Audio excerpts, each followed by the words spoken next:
Hello, everybody. Welcome again to a nice webinar at the end of the year. So hopefully we also have some enjoyment today and learn a lot about thorium and just at the end wish each other a happy new year. This is the third time we do a masterclass. The first one was the same as this one. We do an introductory on thorium, and that we will do and repeat every month for everybody who you know that wants to learn about it. And then every month we also do a deep dive where we really pick a topic and go into detail to understand what it means and why to have more detail and understand it more. I understand that you have a lot of questions during the presentation. There's Q&A or chat where you can put them. During the presentation, Thomas Jan will look at them already a little bit and maybe answer a few already on chat or on Q&A. But at the end of the 20 minutes, 25 minutes, we will open the floor and we will go through the Q&As and discuss them with you. I'm very excited because we started about half a year ago with the idea, how do we bring a petition, how do we make this happen, that thorium comes more on the radar. And today we are almost at 1,800 people that signed the petition. And in the Netherlands, the government has started moving a little bit towards nuclear energy. And we're looking forward to doing these master classes to change people's mind, to also let them understand more about the details that you can make up your own mind. So that's really cool. So we're very excited for the next year to have more people backing us and looking then more seriously in what can we do with all those people and you guys helping us to look into how do we get thorium realized in Europe. I'm going to share a presentation and then we're going to start. Let me see.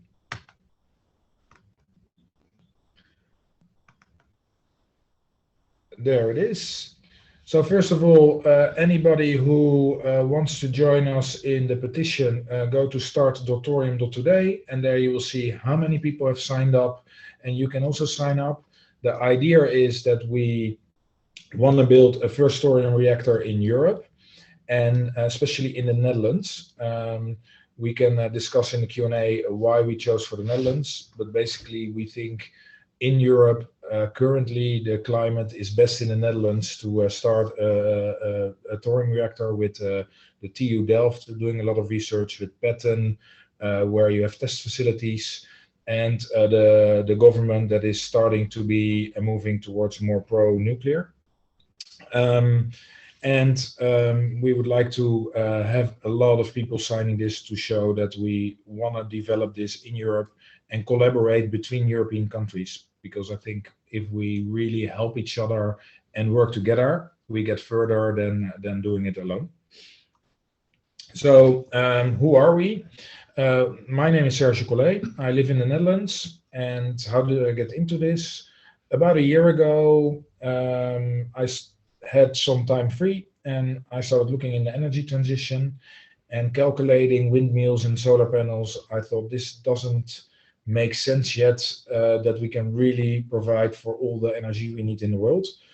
And then I started looking into this and I really thought, hey, how can I leave this world a bit better behind me for my kids or grandchildren or future generations?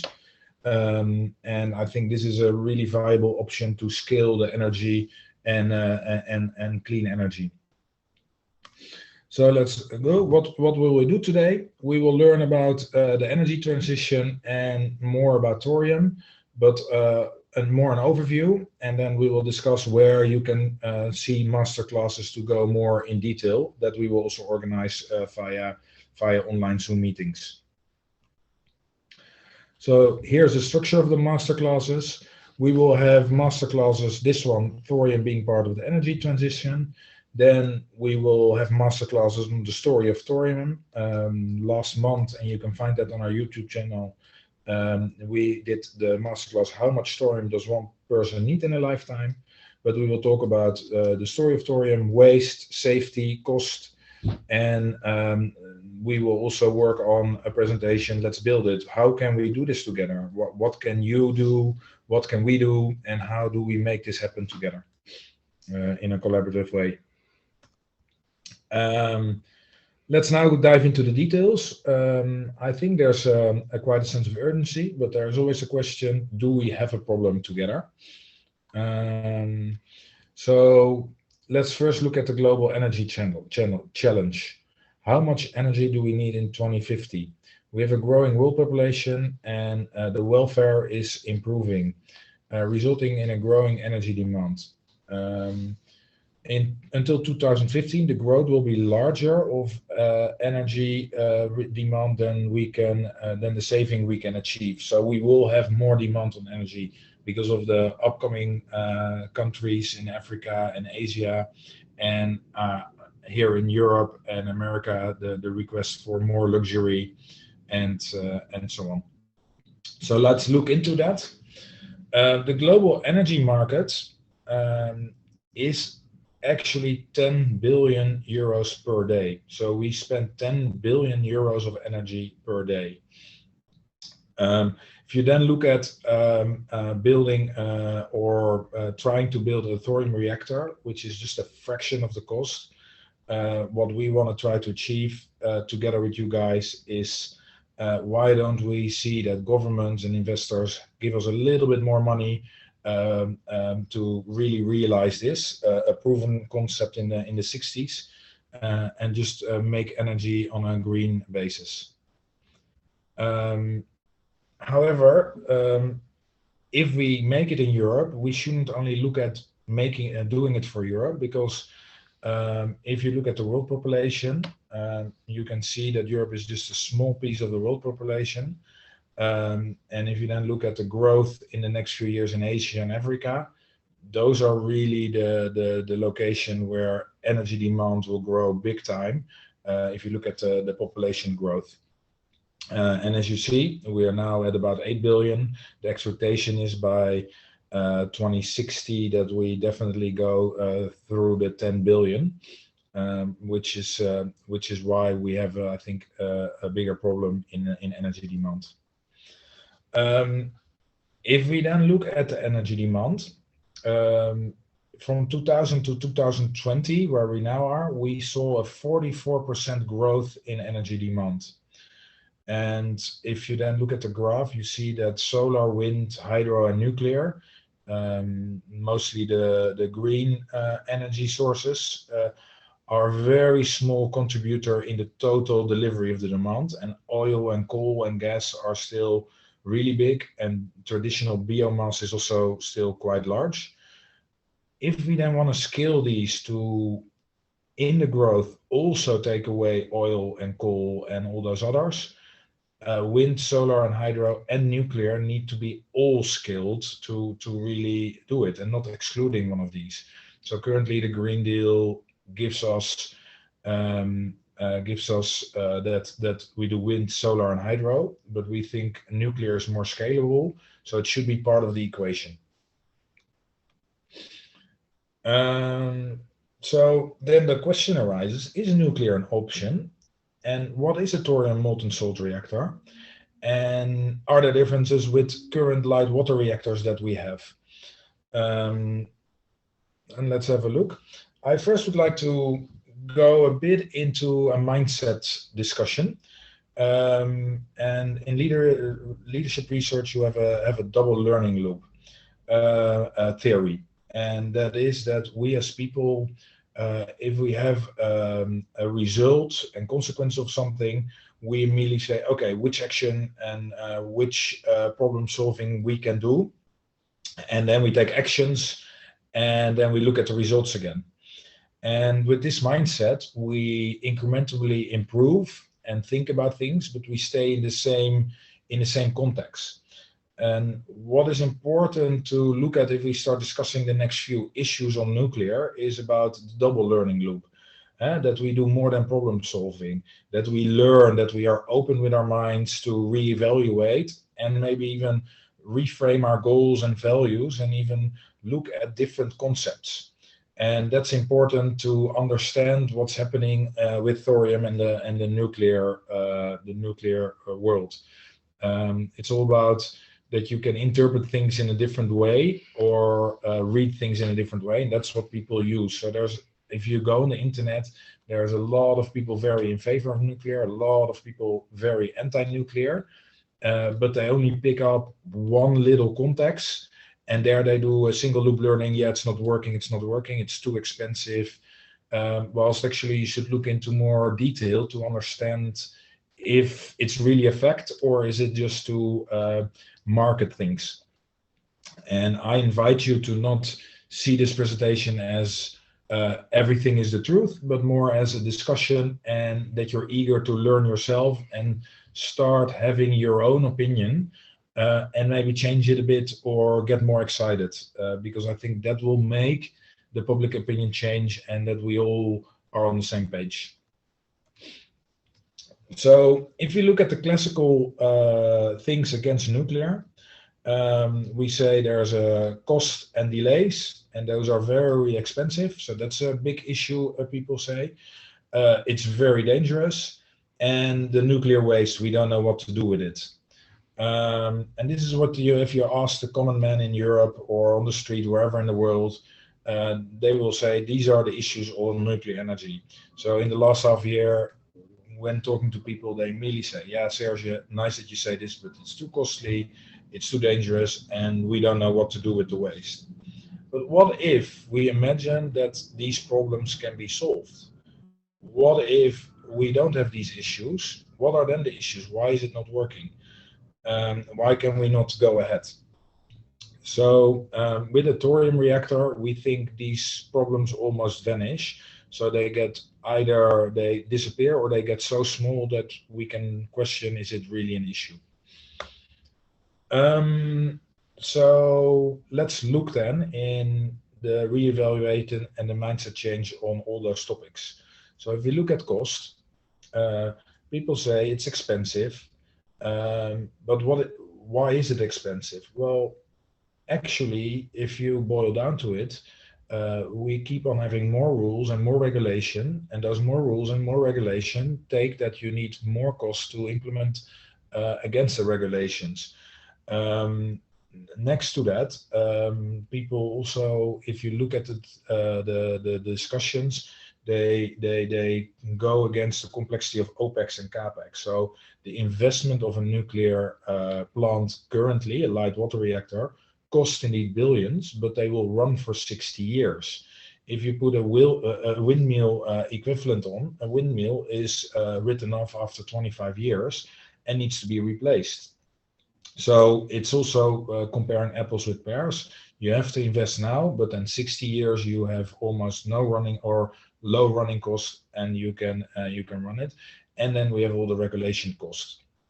So really look into that, and we will dive into that a little bit more later on. Dangerous. Stop building nuclear after one accident in every 10 years.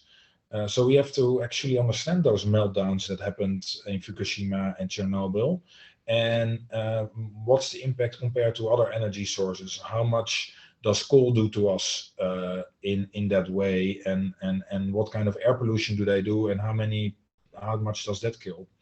And then we will go to the waste. All nuclear waste is dangerous and waste is useless. Actually, if you look at the nuclear waste currently from light water reactors, they are valuable and we can almost make them circular. We can reuse them. So we need to deep dive in one of the master classes in the new year on what's the real waste problem. We will show a little bit a high-level slide, but we really want to go into detail with that with you guys later on. Why there is a lot of reuse of the waste. So can you call it waste, or is it just valuable stuff that you can reuse? And what is the waste impact compared to other energy sources like solar panels and all the chemicals that are in there? And then regulation, more regulation, and regulation that make returning obligation to improve. If you look at the regulation in most countries, they've written it, if you know a risk, you have to mitigate it. and you have to mitigate it as much as possible. And if you have a new idea, you have to implement the new idea immediately. So actually, the regulation is by law a continuous spiral of more regulation, because if you have to employ people that look at the risk, that have to mitigate, and you have to implement it, and that's why it keeps on being expensive. But with all those new regulations that can be thought of every year on year, a new plant will also be more expensive. So there's also a way of looking at from a risk perspective. So now let's go to the cool stuff.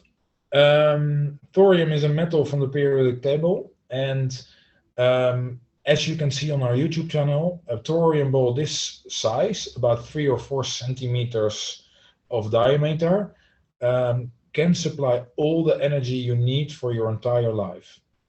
And that means all products, all electricity, all transportation, all share of roads and buildings, etc.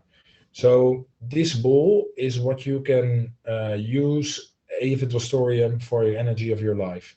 And then the waste that is created is then also this big or smaller, because it cannot grow bigger. So that's what you're talking about, what you can leave behind, and then you have energy for your whole life. Well, and if you look at this is really something that in the beginning is difficult to grasp until you start diving into it. Yeah. Then let's look at safety. Nuclear is already the safest way to make reliable energy. If you look if you start making it apples with apples comparison, so how much electricity do you make and how many people die from it? By air pollution and accidents, coal is by far the most dangerous in amount of people dying. So they have over 22.5, close to 30 people per terawatt hour dying. And then you have petroleum, biomass, and natural gas. And as you can see, nuclear is hardly anybody dying per terawatt hour. So it's one of the safest ways to make energy. Only if something happens, it is very much in the news, and it's a one-off accident that is broadcasted everywhere. Whilst coal is every day we have air pollution, every day people die, so we don't have it in the news anymore. That's the big difference. So let's go a little bit more in detail. What are then the differences, and why does it look so much better when you have a thorium molten salt reactor versus a classical nuclear? If you look at the mining, a light water reactor needs uranium, and that's 100 times more effort to mine than thorium. So it's really less effort to mine, and thorium is already mined a lot in the past because it was a waste product of all the other mining, so there's already a lot available. And then the fuel production, for a light water reactor you need enrichment of the uranium, and a waste burner you need no enrichment, so the uranium doesn't, or the thorium doesn't have to be enriched. You put it in, and it happens all in the waste burner, the reaction. The waste volume of a light water reactor is comparable to a waste burner. It's 100 times less. So what we now have as a light water reactor waste, it's 100 times less when we have a waste burner. And I have to probably introduce the term waste burner. We're working with these master classes with Copenhagen Atomics, and they call their concept a waste burner. What they want to achieve at Copenhagen Atomics is burn light water reactor waste into their waste burner, into their thorium reactor, and use basically the light water reactor stuff that is now stored and burn that up towards new electricity. So actually really already use waste that is already there. If you then look at the waste storage, the valuable stuff in a light water reactor that we can reuse for a thorium reactor is about 100,000 years radioactive, where the waste out of a thorium reactor is about 300 years. So is it still a problem? there is still 300 years that you have to store it, but it's a bit much less problem than 100,000 years. It's much less radioactive, and then it's also 100 times less waste. So we can do much more things with that. Then the energy price is also 10 times cheaper than a light water reactor. And the way a molten salt reactor works, because it has no high pressure like a light water reactor, you can much easier build it. So once we have one or two working, you can really mass produce it and produce it, and then you can really have a high deployment speed compared to a light water reactor. And then the electric efficiency is also higher than a light water reactor. Of course, there's people then saying, yeah, but you can also do a thorium reactor with uranium. And that's also true. So there is some startups out there that say, let's first start with uranium and then go to thorium. Then you still have more mining. You still need enrichment. The volume waste is less than a light water reactor, but still with a thorium reactor, you can do even less.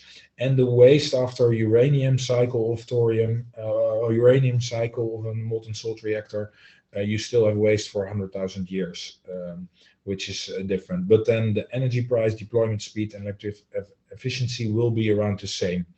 So it's also a good step in between for some startups, Copenhagen Atomics, and we as an association of thorium would like to see how can we immediately go to the thorium reactor. Then the recycling of fuel. So how does it work with a thorium reactor and the waste burner kind of concept? We use used nuclear fuel. We put thorium and stuff in, but what goes out is that 95% what's left over is actually uranium, exactly how you mine it, if you mine it. So that you can just sell on the global uranium market. And then there's 4.4% that is other leftovers, which 1.1% is really long-lived actinide, so the stuff that is radioactive, but you can reuse that, and we need that like the used nuclear fuel to start a new thorium reactor. And then there's 3.3% that is really radioactive for 3 years, 300 years, and you need to store it for 300 years. Not having said that, maybe once we have this, there will be lots of research on that part of 3.3%, how we can do things with that as well. Well, is it waste then? If we have 3.3% of what we use that we have to store for 300 years. I put down a little headline from the internet. Solar panels are starting to die, leaving behind toxic trash. So in the nuclear world, we have to first solve the waste problem before we can start. But with solar panels and wind, they can start, and they are now only looking when we have the wind and the solar, how they can get rid of it and how they can do with the trash. So there's a lot of good stuff happening out there, but they could first start, and then they needed to think about the waste, which is then not a level playing field. Then about the expenses and the costliness. If you really look, solar has a 10% efficiency. But to make a gigawatt, you need then about 6.7 billion to build it, and you need 700 acres of solar land to do it. And then the cost will come out to 70 euros per megawatt hour. And if you then look at wind and at land and sea, you will see that then for a gigawatt you need at sea 4.8. excluding connection costs, and that's important to say, because if you put it on sea, you will need cables and connections to the shore, and then you will come to 75 euros per megawatt, and you need for a gigawatt, you need about 166 windmills. And if you then look at a nuclear light water reactor, you can put one down for about 5 billion euros. And compared to wind, it's 94% efficiency because it makes continuously energy. And that's then 45 euros per megawatt hours. And for a nuclear light water reactor, you need about 5 acres. Then you have a nuclear molten salt reactor that has even a bit more efficiency compared to light water reactor, but you can put one down probably for 1.5 billion per gigawatt, and then you will come to 10 to 40 euro per megawatt hour, and you need only 2 acres for one molten salt reactor of a gigawatt. So with that, it looks like it's cheaper, it's clean. We already have ways to store the little bit of waste that we have. So it makes sense. So what we discussed already today is then we have the cost, which is arguable if it's really that costly. The dangers are much less than the light water reactor, or even with the light water reactor, it's so much regulated that it's not that dangerous. So there you can argue and look into it, and the waste problem we also discussed today. But then the question is, why, if this is the case, is it still not happening so much? And what are the real challenges? And after having lots of talks in a half year, what I see and what we see is that there's a bad reputation of nuclear in the public opinion. So that we have to work on. Governments are not very keen to do it. And for a thorium reactor, it's a real different concept than a light water reactor. The regulation is only on light water reactors. So actually governments need to invest and need to do something to make new regulation. And then why do investors not want to go into this? Well, with these 3 risks that you cannot really work on, it's very risky for investors to do this. And at the end of the day, the investors look at the return rather than are we doing something good for the world. They would like to do good for the world, but they want to have then less risks. So they want governments to join. They want that they see that people are working on the regulations, etc. So that's what we want to try to address and work with you on to see how we can overcome these issues. So how can you help? Well, what I said with the double learning loop, find out yourself, since it is quite complex at first, and you need to really see through the information. A lot of things that are written are out of context, so bring it back into context and try to keep an open mind and be curious. We want to build a knowledge platform where we try to structure it in a more simple way. So that's what we will be working on. The website is now still in Dutch. We want to make it in English, so if you want to help on that, be welcome. And yeah, find family and friends to sign the petition. We have an ambition to get 10,000 people signing it. We have 2,000 now, so if everybody of those 2,000 people that we have right now find 4 or 5 people, we're at 10,000. And that is a reasonable amount to really start and making an influence in the public opinion and in the government. So if you have ideas, contact us at info@thorium.today. You can also design a masterclass, join the organization as a volunteer, or if you know people, you can influence investor and politics on this, and we're happy to give a presentation or help. And that was a bit the masterclass. And of course, we will now go to a lot of questions and answers that you might have about thorium